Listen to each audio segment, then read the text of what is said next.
Ating simula ng umaga ng mga balitang dapat nating malaman sa 774 Balita Ngayon. 774 Balita Ngayon. 30 minutong pag-uulat ng mga impormasyon at mga pangyayari sa loob at labas ng bansa. 774 Balita Ngayon. Kasama ang buong pwersa ng 774 News Team. 774 Balita Ngayon. Sa himpilang pinagkakatiwalaan sa balita at serbisyo publiko. DWWW 774, your ultimate news and music radio. At ngayon, narito ang inyong mga tagapagbalita. 774 Balita Ngayon.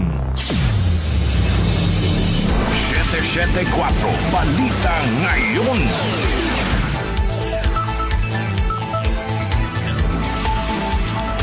Magandang umaga, Luzon, Visayas at Mindanao. Ngayon po ay araw ng Martes, April 28, 2026. Narito na ang 774 Balita Ngayon. 774 Balita Ngayon. At sa ating pong mga headlines. Rollback sa diesel at kerosene, kasado na ngayong araw. Presyo naman ng gasolina, tumaas. Malacanang nanindigang magkaiba ang nahuli at naaresto sa kaso ni dating Congressman Zaldico sa Czech Republic. Dating mambabatas wala na sa kustodiya ng Czech Republic ayon sa DOJ. Sandigan Bayan naglabas na ng precautionary hold departure order laban kay dating Senate President Francis Escudero at sa negosyanteng si Maynard Ngu. BSP at AMLAC nanindigan na ayon sa batas ang ginawang pagsasapubliko ng banking records ng mag-asawang attorney Manasseh Carpio at Vice President Sara Duterte sa pagdinig ng House Committee on Justice. Malacanang bukas na paimbestigahan at papanagutin ang posibleng pang-abus sa operasyon sa Negros Occidental na ikinasuwi ng 19 na katao. Dating presidential spokesperson Harry Roque, Mrs. na si Myla Reyes Roque at associate nito sinampahan ng kasong tax evasion ng BIR. Metro News, 2 SK chairperson sa Makati City sinuspinde ng DILG dahil sa umano'y katiwalian. Para sa ating science and technology, bagong space telescope ng NASA magbibigay ng detalyadong atlas ng universe. National News, 6 na universidad mula sa Pilipinas pasok sa Asia University Rankings 2026. Para sa music trivia, ngayong petsa inilabas ng American rock band na Chicago ang kanilang debut album. Ano-anong mga kanta ang kasama rito, alamin. Sa atin namang balitang kakaiba, nawawalang babae sa Mexico. Naging pahirapan ng paghanap dahil sa edited na litrato nito.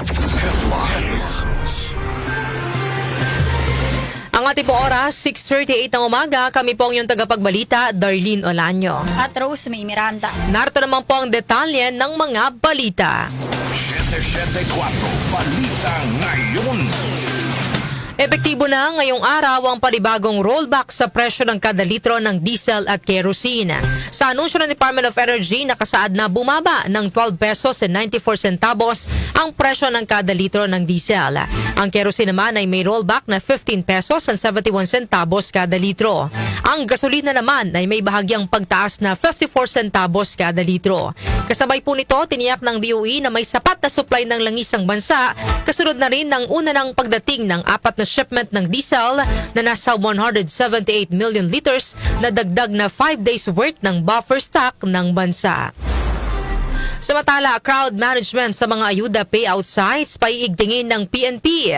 Detalye po ay ahatid ni Angel Garcia. Nangako ang Philippine National Police na papaigtingin ng crowd management sa pamamahagi ng ayuda upang maiwasan ang tensyon at masiguro ang maayos sa distribusyon ng tulong ng gobyerno. Ayon kay PNP Chief Police General Jose Melencio Nartates Jr., nakikipag-ugnayan na sila sa lahat ng concerned agencies para sa seguridad at ang maayos sa daloy ng mga tao bilang hakbang laban sa anumang aberya. Inilabas ni Nartates ang pahayag kasunod ang ulat ng tensyon sa pamamahagi ng fuel subsidy sa Quezon City nitong nakaraang weekend. Bagamat naayos ang sitwasyon, iginit ng otoridad na dapat maiwasan ang ganitong insidente. Nananawagan din ng PNP sa mga local government unit at iba pang ahensya na pagbutihin ang paghahanda at ayusin ang sistema ng distribusyon upang maiwasan ang kalituhan. Inaatasan din ng mga pulis na tumulong sa ground operation para mas maging maayos ang daloy ng distribusyon at maiwasan ang alitan, kung saan magde-deploy ang PNP ng karagdagang emergency at medical response team para matiyak ang kalagayan ng mga naghihintay na benepisyaryo.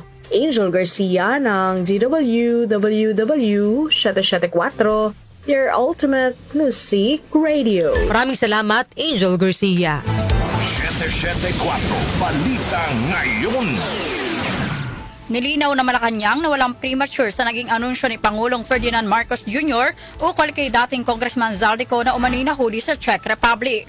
Ayon kay Palace Press Officer Claire Castro, ang terminong nahuli na ginamit ni Pangulong Marcos kaugnay kay Ko ay isang pangkalahatang salita at hindi direktang nangangahulugang siya ay sumailalim sa isang formal na aresto. Wala anyang mali sa naging anunsyo ng Pangulo at hindi rin anya nagmula sa Pangulo ang salitang aresto. Gusto rin natin liwanagin dahil na marami nagsasabi na ang Pangulo daw mismo ay nagbigay ng fake news. Unang-una, kung mapapansin niyo po, April 16, unang nag-post ang Pangulo ng kanyang mensahe. Nahuli na si Zaldico. Pag sinabi nating nahuli na si Zaldico, it doesn't necessarily mean that it is an arrest. Ang nahuli na salita ay very general. So kapag nahuli, pwede nating sabihin na napahinto, na-stop, na-prevent sa pagkilos, at hindi mali ang Pangulo sa kanyang inulat noong April 16. April 17, nag-post siyang muli. Ang sabi niya dito, our coordination with Czech authorities continues. The latest information confirms that Zaldico was stopped at the German border after entering from the Czech Republic. He was denied entry and returned to Czech authorities where he remains in custody. Hindi po ito mali. Hindi po nanggaling sa Pangulo mismo ang salitang aresto. Castro na iba ang terminolohiyang ginagamit ng Czech Republic kumpara sa Pilipinas, kaya hindi ginagamit doon ang salitang aresto sa parehong paraan na nakasanayan sa bansa. Sa Pilipinas anya, karaniwan ang sinasabing naaresto ang isang tao kapag nahuli o dinala sa kustodiya. Pero sa kaso ni Ko, sinabi ng palasyo na mas angkop ang salitang nahuli o nakuha sa kustodiya bilang paggalang sa legal na terminong ginagamit ng Czech Republic. Iba po ang termino po na ginamit ng Czech Republic. Hindi po nila, sa kanila po ay hindi po dapat magamit ang salitang aresto sa kanilang bansa. Sa atin po kasi normally, pag sinabing nahuli, naaaring sinasabi, maski na ang mainstream media, na-aresto. Kung may pagkakaiba ba na termino lihiya na ginagamit ang bansang Czech Republic at ang Pilipinas, so igagalang po natin yung nais nila dahil ang si Zaldico po ay nakuha nila o nakuha yung kustodiya at that time. Yan po ang pahayag ni Palace Press Officer Claire Castro. Samantala, inihayag ni Justice Secretary Frederick Vida na wala na sa kustodiya ng Czech Republic si Ko, ngunit pinaniniwala ang nasa loob pa rin ang dating mambabatas ng Schengen area. I have to share difficult news, mga kababayan. Czech authorities have informed us that Mr. Zaldico is no longer in their custody. From the moment we received information on his whereabouts, the Philippine government moved as quickly as we could. We coordinated with international authorities and the President dispatched this mission to Prague. But we are working across sovereign borders. Every country has its own laws, processes, and timelines. And we cannot compel a foreign government to act outside its legal framework. Bumiyahe umano by land si Ko at mayroon ng truck ang mga otoridad ng Czech sa sasakyang ginamit ito, bagamat hindi pa inilalabas ang detalye hinggil dito. Gumagamit din umano si Ko ng expired na pasaporte ng Pilipinas na may aktibong Schengen visa. Patuloy naman ang pakikipag-ugnayan ng Pilipinas sa iba't ibang bansa sa Europa upang matunton ang kanyang kinaroroonan. 774 Balita Ngayon. Samantala, naglabas na ng precautionary hold departure order ang Sandigan Bayan 6th Division laban kay dating Senate President Francis Escudero at sa umunoy bagman nito at negosyanteng si Maynard Ngu.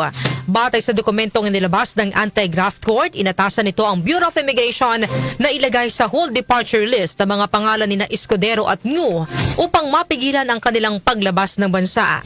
Ang direktibang ito ay nag-ugat mula sa isang verified ex parte application for the issuance of a precautionary hold departure order na isinampa sa 6th Division ng Korte. Karaniwang inilalabas ng Sandigan Bayan ang ganitong hakbang bilang pag-iingat upang matiyak na mananatili sa loob ng jurisdiksyon ng bansa ang mga individual na posibleng nahaharap sa mga preliminary investigation o reklamo. Si Escudero ay kabilang sa mga idinawit ng state witness at dating DPWH Undersecretary na si Roberto Bernardo kaugnay ng anomalya sa mga flood control project. Face-off nina dating House Speaker Martin Romualdez, dating Congressman Zaldico at 18 dating sundalo pinaghahandaan na ng Senate Blue Ribbon Committee. Narito naman ang report ni Conde Batak. Naghahanda na ang Senate Blue Ribbon Committee para sa binabalak na face-off nina dating Speaker Martin Romualdez, dating Congressman Zaldico at 18 dating sundalo na nagsabing naghatid ng kickbacks sa ilang mga politiko at personalidad. Ay kay Senate Blue Ribbon Committee Chairman Ping Lacson, nais talaga niyang muling maimbitahan si Romualdez at pagharap-harapin ng mga nasasangkot sa maanumalyang flood control anomalies. Ang pagnanais ni Lacson na mapaharap si Romualdez sa pagdinig ay bunsod na rin ng ginawang video ng dating speaker kung saan may pahiwating ito na maaari niyang pangalanan ng ilang personalidad na sabit sa isyu ng flood control. Naniniwala ang senador na sa impormasyong inilabas ni Romualdez ay mayroon talaga itong naging partisipasyon at may dapat na linawin sa taong bayan. Mahalagaan niya na magharap-harap ang mga nabanggit dahil dito lamang magkakaalaman kung sino ang nagsasabi ng katotohanan at hindi. Iginit pa ni Lacson na mahigpit na susundan ng Blue Ribbon ang ebidensya kahit pa ito ay humantong sa Pangulo. Conde Batak ng DWWW 774, Your Ultimate Music Radio. Salamat, Conde Batak. 774 Balita Ngayon. Kapwa ay giniit ng Bangko Sentral ng Pilipinas o BSP at ng Anti-Money Laundering Council o AMLAC na ginawa nila ang kanilang trabaho sang-ayon sa batas. Inihayag ito ng BSP at AMLAC kasunod ang kasong inihain ng mister ni Vice President Sara Duterte na si Atty. Manasseh Carpio sa mga opisyal ng dalawang tanggapan. Sa pahayag na kopya ng reklamo at sa pahayag na inilabas ng BSP, nakasaad na wala pa itong natatanggap na kopya ng reklamo at tutugon nito oras na makuha na nila ang naturang criminal complaint na kanilang gagawin sa tamang forum. Sa reklamo ni Carpio, binanggit ang umano'y paglabag ng mga opisyal ng BSP at AMLAC sa Anti-Money Laundering Act, Bank Secrecy Laws at Data Privacy Act ng iligal na sa publiko ang anyay confidential banking records nilang mag-asawa sa pagdinig ng House Committee on Justice nang isa lang ang kanilang Statements of Assets, Liabilities and Net Worth o SALN. Samantala, Atty. Manasseh Carpio may karapatang magsampa ng kaso laban sa BSP, AMLAC at ilang kongresista ayon sa Malacanang. Detalye ihahatid ni Chanel Salazar. Nilinaw ng Malacanang na karapatan ng sino man na magsampa ng kaso kung naniniwala silang nalabag ang kanilang mga karapatan. Ito ang naging pahayag ng palasyo matapos magsampa ng criminal complaints ang asawa ni Vice President Sara Duterte na si Atty. Manasseh Carpio sa Quezon City Prosecutor's Office laban sa ilang opisyal ng gobyerno at mambabatas.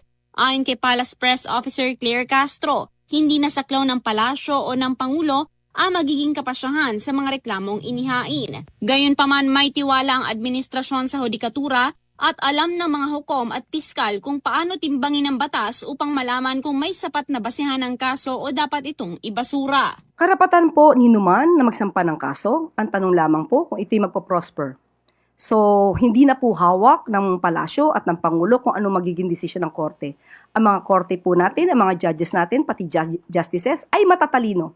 So, alam po nila kung anong dapat na gamiting batas at paano ito madidismiss o magkakaroon ng progress. Kabilang sa inireklamo sina BSP Governor Eli Remolona Jr., AMLAC Executive Director Ronel Vinaventura, at ilang miyembro ng House Committee on Justice tulad nina Representatives Jervil Luistro, Percival Sendanya, Chel Jokno at Laila De Lima. Nag-ugat ang reklamo sa umunay paglalabas ng confidential bank records ni Carpio sa pagdinig ng Kamara na anyay paglabag sa Anti-Money Laundering Act, Bank Secrecy Law at Data Privacy Act. Ako si Chanel Salazar ng DWWW 774, your ultimate music radio. Maraming salamat, Chanel Salazar. 774 Balita Ngayon. Congressman Percy Sandanya pinayuhan ng kampo ni Vice President Sara Duterte na humarap sa impeachment hearing sa halip na mag-aksaya ng oras sa pagdulog sa korte. Narito naman ang report ni Grace Mariano. Pinayuhan ni Akbayan Party List Representative Percy Sandanya si Vice President Sara Duterte at ang kampo nito na humarap at magpaliwanag sa impeachment hearing sa April 29 sa halip na mag-aksaya sila ng papel at oras sa pagsasampa ng mga kaso. Mensahe ito ni Sandanya makaraang magsampa ng reklamo sa Quezon City Prosecutor's Office ang mister ni VP Duterte na si Attorney Manasseh Carpio laban sa Bangko Sentral ng Pilipinas, Anti-Money Laundering Council at ilang miyembro ng House Committee on Justice. Ayon kay Sandanya, may free will at marami namang pera si VP Sara at kanyang kampo para mag-file ng kaso pero kanyang iginiit na wala namang nilabag na batas ang mga miyembro ng komite at AMLAC. Diin ni Sandanya mas malinaw pa sa tanghaling tapat na exception ang impeachment hearing sa coverage ng Bank Secrecy Law at Anti-Money Laundering Act. Para kay Sandanya, sadyang bahagi lang ng modus ng mga Duterte na kapag nahuli ay tumatakbo sa korte. Ito si Grace Mariano para sa DWWW 774, your ultimate music radio. Maraming salamat, Grace Mariano. 774 Balita Ngayon. Isa pang balita, bukas ang Malacanang na paimbestigahan at papanagutin ng sinumang mapatutunayang umabuso sa kapangyarihan kaugnay ng operasyon sa Negros Occidental na ikinasawi ng 19 katao. Kabilang sa mga nasawi ang UP student na si Eliza Alano, mamahayag na si RJ Ledesma at 2 American national. Ayon kay Palace Press Officer Claire Castro, dapat managot ang sinumang lumabag sa batas dahil malinaw ang utos ni Pangulong Ferdinand Marcos Jr. na walang puwang sa kanyang administrasyon ng abusadong opisyal. Everybody who is liable should be held accountable. Dapat parusahan yung umaabuso. Hindi hahayaan ng Pangulong Marcos Jr. ang umaabuso, lalo na sa kanyang administrasyon. Nauna ng kiresyon ng Commission on Human Rights ang ilang hindi tugmang detalye sa pagkakilanlan ng mga nasawi. Sinabi naman ng Armed Forces of the Philippines na miyembro ang mga ito ng CPP-NPA pero itinanggi ito ng Communist Party of the Philippines. Binigyan din ng palasyo na suportado ng Pangulo ang kampanya laban sa terorismo at armadong rebelyon basta mahigpit na naayon sa batas at may pananagutan. Dapat labanan ang terorismo, dapat labanan ang komunismo. Yung mga maaari nang gugulo sa ating bayan. So, yun lamang po. Basta dapat po legal ang ginagawa. Yan po ang pahayag ni Palace Press Officer Claire Castro. 774 Balita Ngayon. Samantala, naghain ng kasong tax evasion sa Department of Justice o DOJ ang Bureau of Internal Revenue o BIR laban kay dating presidential spokesperson Harry Roque, misis nitong si Myla Reyes Roque at associate nitong si Percival Sazon Ortega. Ang kaso ay may kaugnayan sa Biancam Holdings and Trading Incorporated. Sa isinagawang investigasyon ng BIR, lumabas na nabigo ang mga respondent na maghain ng kinakailangan tax returns at bayaran ng kaukulang buwis hinggil sa transfer of shares of stocks at increase o pagtaas ng authorized capital stock. Tinatayang higit 3.35 million pesos ang tax deficiency nito kabilang ang mga surcharge at interes. Ayon sa BIR, nakitaan nila ng probable cause upang kasuhan ng mag-asawang Roque at si Ortega at ang tangka umanong pagtakas naman ito sa pagbabayad ng buwis. Sa ilalim ng Section 254 ng Tax Code, ang tax evasion ay may multang mula 500,000 pesos hanggang 10 million pesos at pagkakakulong ng 6 hanggang 10 taon.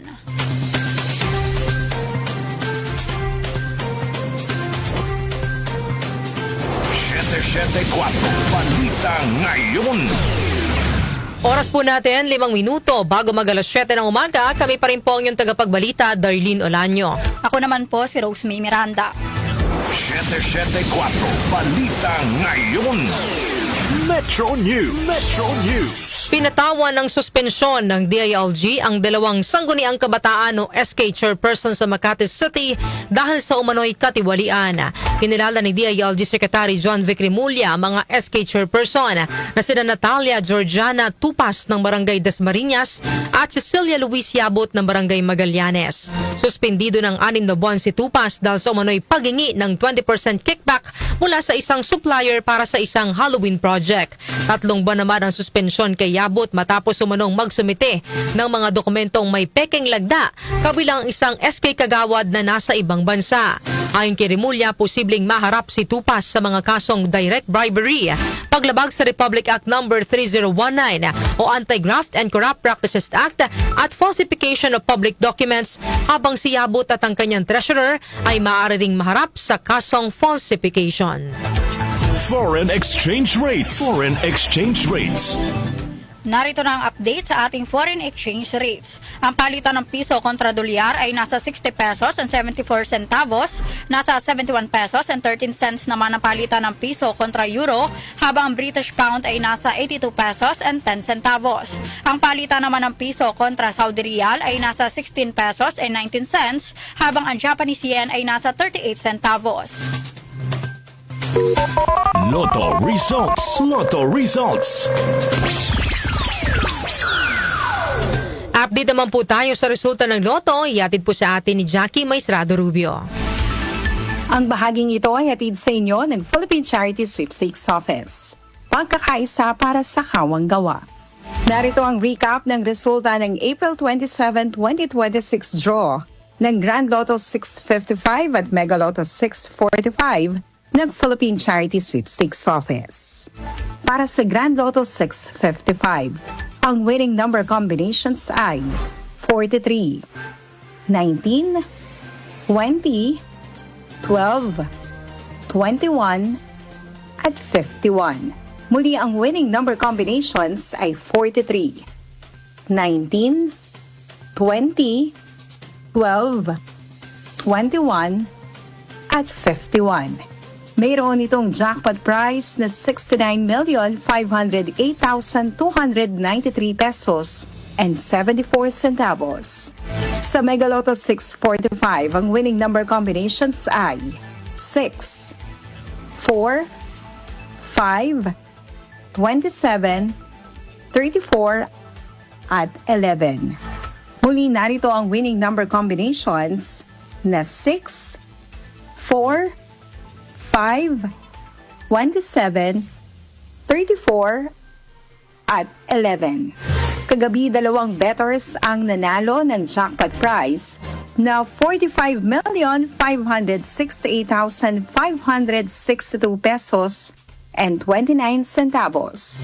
Makakatanggap sila ng 22,784,281 pesos and 14 centavos each. Binili ang winning tickets sa Omali, Clarin, Barangka, Ibaba, Mandaluyong City at Vicente Perlita, San Jose City, Nueva Ecija. Narito naman ang jackpot estimates mamaya sa Lotto 642 na 27 billion pesos. Super Lotto 649 ay 30 million pesos habang 75 million pesos naman sa Ultra Lotto 658. Ang bahaging ito ay hatid sa inyo ng Philippine Charity Sweepstakes Office.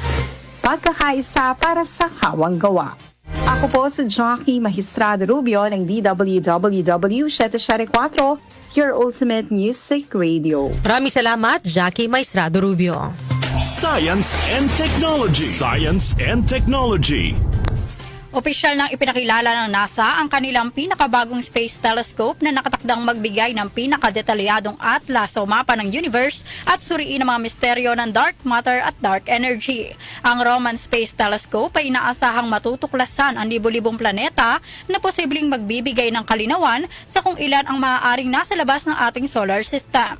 Nakatakdang dalihin ang 12-meter silvery contraption na may malalaking solar panel sa Florida bago ang launch sa Kalawakan sakay ng isang SpaceX rocket na target ilunsad sa Setyembre ngayong taon. Ang Roma na umabot na mahigit $4 billion ang pagpapagawa at mahigit isang dekada bago mabuo ay ipinangalan sa astronomer na si Nancy Grace Roman na binansagan na Mother of Hubble para sa kanyang tungkulin sa pagbuo ng Landmark Space Telescope.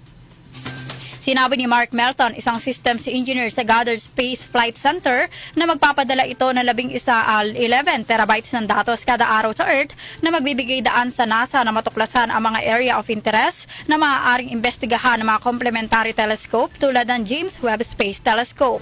Makalipas ang 36 na taon ng ilunsadang Hubble sa Kalawakan na nagpabago ng mga astronomical observation, umaasa ang NASA na makatutulong ang Roman para magbigay liwanag sa mga tanong na nananatiling hindi maresolba ng mga eksperto. Lifestyle News. Lifestyle News. Sa atin naman pong lifestyle news, 6 na universidad mula sa Pilipinas pasok sa Asia University Rankings 2026. Detalye po ihatid ni Mika Fajardo. Kabilang ang 6 na universidad mula sa Pilipinas sa Asia University Rankings 2026 ng British magazine na Times Higher Education. Nauna ang Ateneo de Manila University sa mga institusyon sa Pilipinas sa bracket ng 501 hanggang 600 sa loob ng Asia, na sinundan naman ng De La Salle University, Mapua University, University of Santo Tomas, at University of the Philippines sa bracket na 601 to 800, habang nasa 801 plus group ang Mindanao State University, Ilagan Institute of Technology. Sinukat ng mga performance indicator para sa mga universidad sa Asia ang mga institusyon, batay sa research quality, research environment, teaching, industry at international outlook. Nauna sa international outlook ang Ateneo de Manila University, University of Santo Tomas at University of the Philippines, habang ang De La Salle University at Mapua University ay nauna sa research quality. Samantala, nakuha ng Tsinghua University at Peking University ng China ang nangungunang 2 pwesto, na sinundan naman ng National University of Singapore, Nanyang Technological University Singapore, at University of Tokyo sa Japan. Ako po si Mika Fajardo ng DWWW 774, your ultimate music radio. Maraming salamat, Mika Fajardo. Music Trivia. Music Trivia. Para sa ating music trivia, ngayong petsa ay nilabas ng American rock band na Chicago ang kanilang debut album. Ano-anong mga kanta ang kasama rito? Alamin natin sa music trivia ni Kenny Acosta.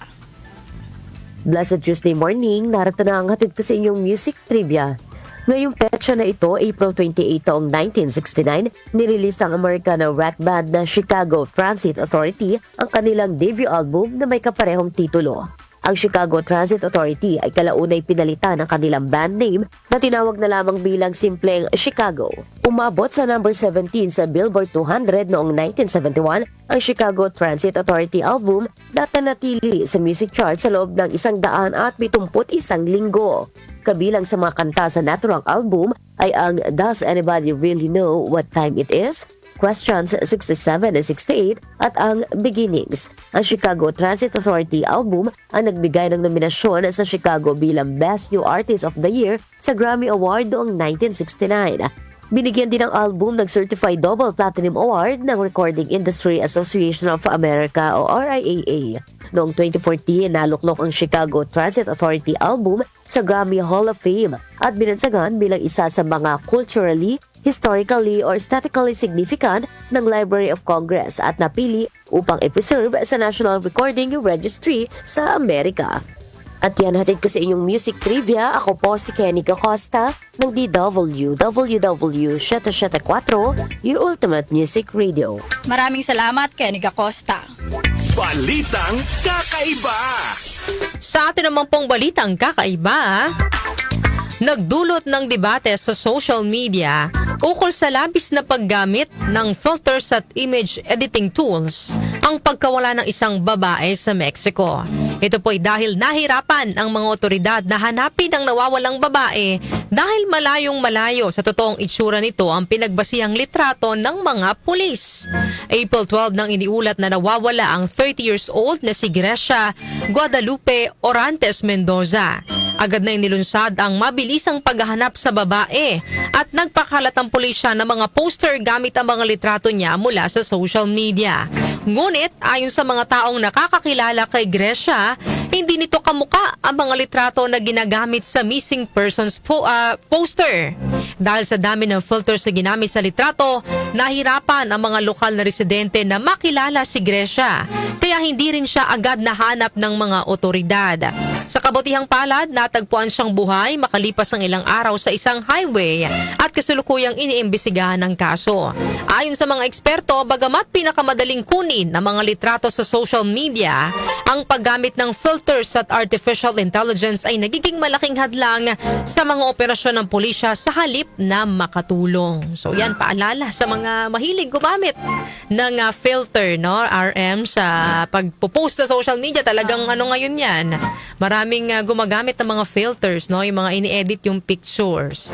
O kapag may mga ganitong klase ng pagkawala, pag ginamit yung mga pictures ninyo, hindi kayo makikilala agad. So yan po ang ating balitang kakaiba ngayong araw ng Martes.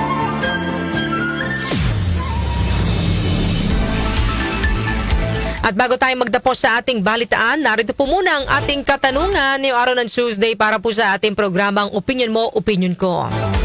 Kumbinsido ba kayo sa paliwanag ng Malacanang na hindi ito nagkamali nang i-anunsyo na nahuli na si dating Congressman Zaldico sa Czech Republic? May pag-asa pa kayang magkakaroon ng developments sa flood control controversies? Ulitin ko lang mga kanyusik ang ating katanungan. Kumbinsido ba kayo sa paliwanag ng Malacanang na hindi ito nagkamali nang i-anunsyo na nahuli na si resigned Ako Bicol Congressman Zaldico sa Czech Republic? May pag-asa pa kayang magkakaroon ng developments sa flood control controversies? Para po sa inyong mga opinyon, ipadala na yan sa ating text line 0929-321-8738 at maaari din po kayong mag-comment sa ating Facebook Live at sa ating YouTube channel. Inyo pong narinig ang mga may init na balita ngayong araw po ng Martes, April 28, 2026. Kami po ang inyong tagapagbalita, Darlene Olanyo. At Rose May Miranda. Napasa inyo ang 774 Balita Ngayon. 774 Balita Ngayon.